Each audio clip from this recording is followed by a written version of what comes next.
Volkswagen, Germany's biggest employer, just announced plans to cut 100,000 jobs.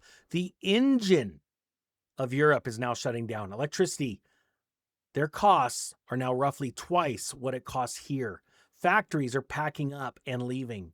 Here's the full story and why it's going to hit America next. Volkswagen walked into a room on July 9th to decide whether to close 4 of its German factories and erase up to 100,000 jobs around the world. And it decided nothing. The board trimmed the model range, shrank its plans, and left the factory closures hanging in the air, unsigned and still alive. Most of the coverage called that a reprieve for the workers.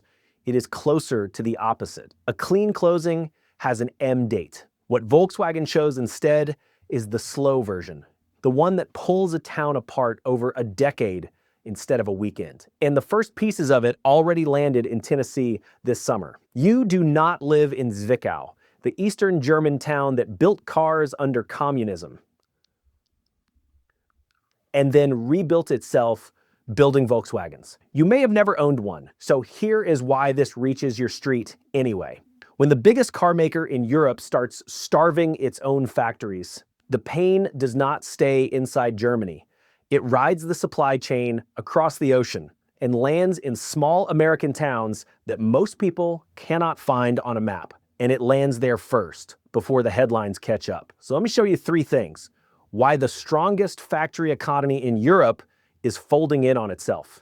How that folding already reached 2 American towns in the last month. And the one set of public filings that will warn you 60 days before it reaches yours. Start with why Germany cannot just cut fast and get it over with. German law puts workers and the government inside the boardroom. The state of Lower Saxony is Volkswagen's second largest owner, and it has already said no. The main industrial union, called IG Metall, pulled workers off the line at around 20 sites to protest and promised to fight the plan with everything it has. That is the real reason July 9th produced a lineup cut, but no signed closures. The fight is just beginning.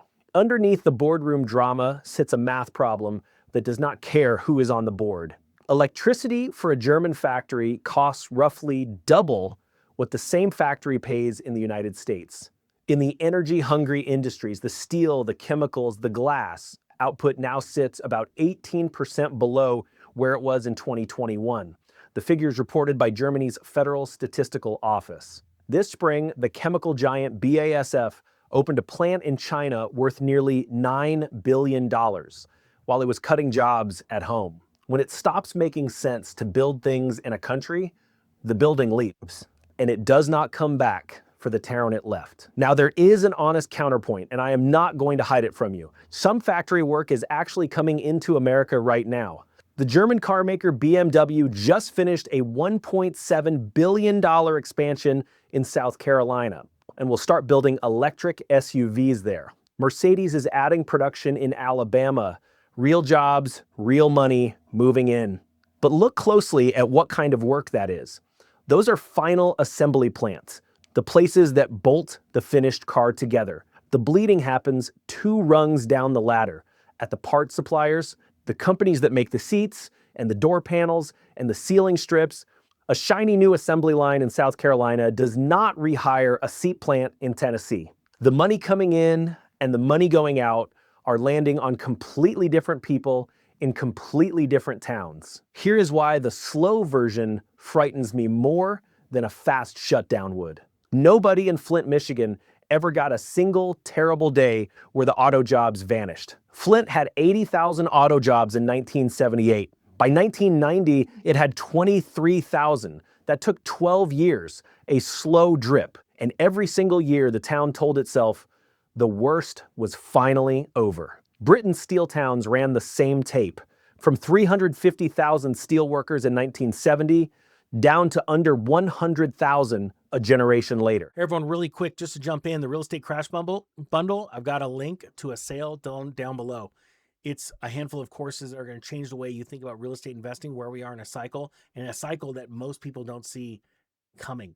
All right, links down below to that, and let's get back to the video. The slow death is worse than the fast one for one cruel reason.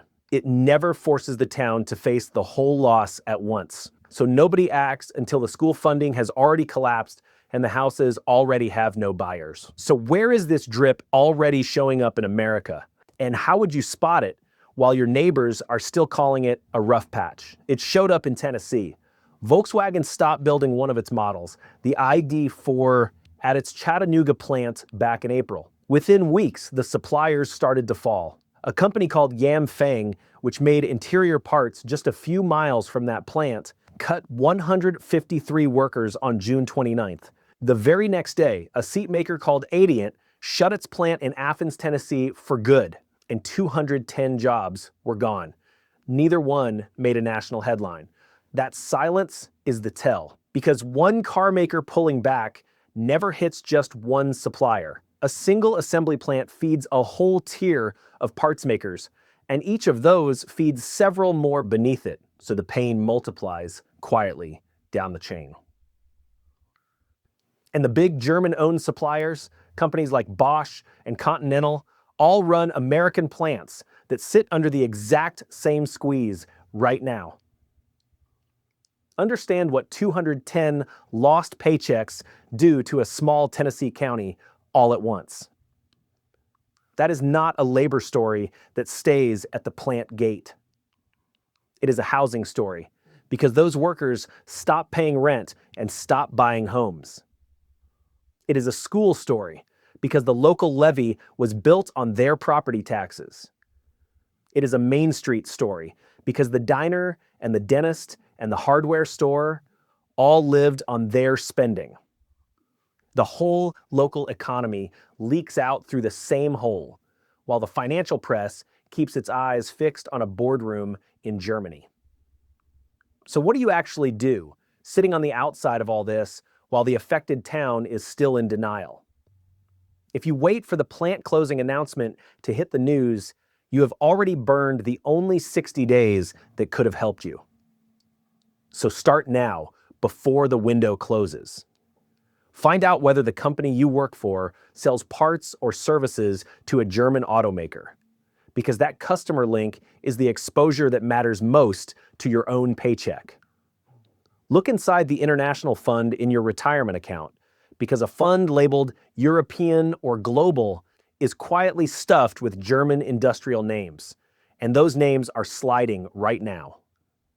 And bookmark the page where your state posts its warn notices. Those are the layoff warnings that federal law requires companies to file 60 days before they lock the doors. In a slow bleed like this one, that filing is the single honest clock in the room, and almost nobody is watching it. The people who run these companies already know which version of the story this is. They are not planning for one closing day. They are planning for a decade of managed decline. And they have already voted with their money in South Carolina and Alabama, not in Saxony. So watch what they build and watch where they build it, because that is the real map of which towns they have already decided to save and which ones they have decided to let bleed. Zwickau to Chattanooga to your town. The flight path is visible if you know what to look for. Watch where the orders stop. That is where the flight lands next. Economic Ninja is out.